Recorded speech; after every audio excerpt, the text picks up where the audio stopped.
Always tracking, always alerting. This is Storm Team 8. Wave it goodbye. That was it in terms of 80-degree temperatures, in my opinion. And we've gone 18 consecutive weeks with temperatures that have made it into the 70s. And this is going to be the first week in a very long time, the 18 weeks, that we're not going to do it.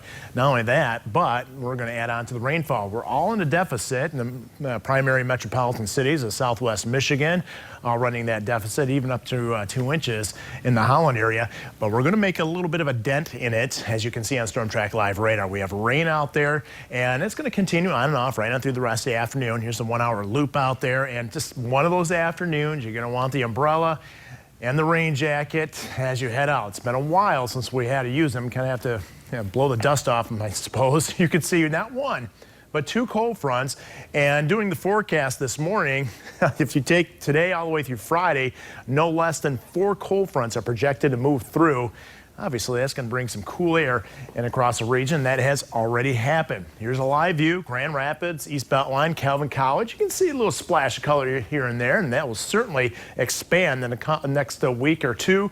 And probably peak, I'd say another 2.5 weeks away here in Southwest Lower Michigan. Nonetheless, look at that temperature, 55 degrees at the noon hour. I remember last week talking about 70-degree temperatures at the noon hour. Muskegon, live view, gloomy conditions out there and some light rain as well.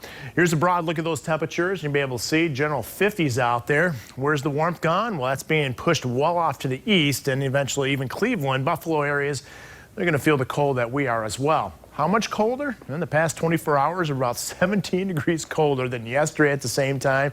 16 Kalamazoo, everybody essentially in the teens. So yeah, brace yourself for a big change if you haven't gone outside yet. Here's the current wind out there. It's not particularly strong. We have a few breezy days in the 8-day forecast coming up, and I'll show you that in a moment. But first, I wanted to show you the forecast. I can't remember the last time I presented a forecast with highs in the 50s, and that's going to be the case up north. If we hit 60 in Grand Rapids, it will be just barely or briefly. Vast majority of today is going to be in the 50s. Here's what it looks like in terms of the futurecast. Cold front, area of low pressure, moved to the east. And you can see generally clouds kind of sticking around with spotty showers running through the overnight period.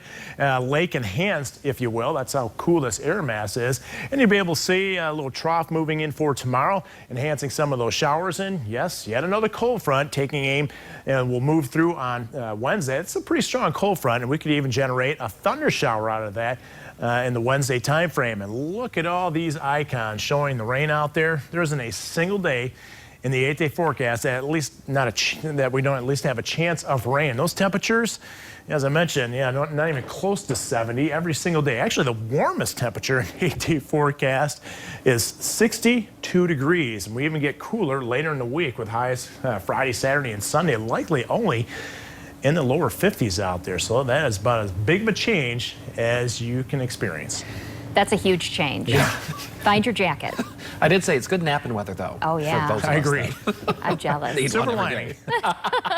Thanks, Matt. Well, fires in California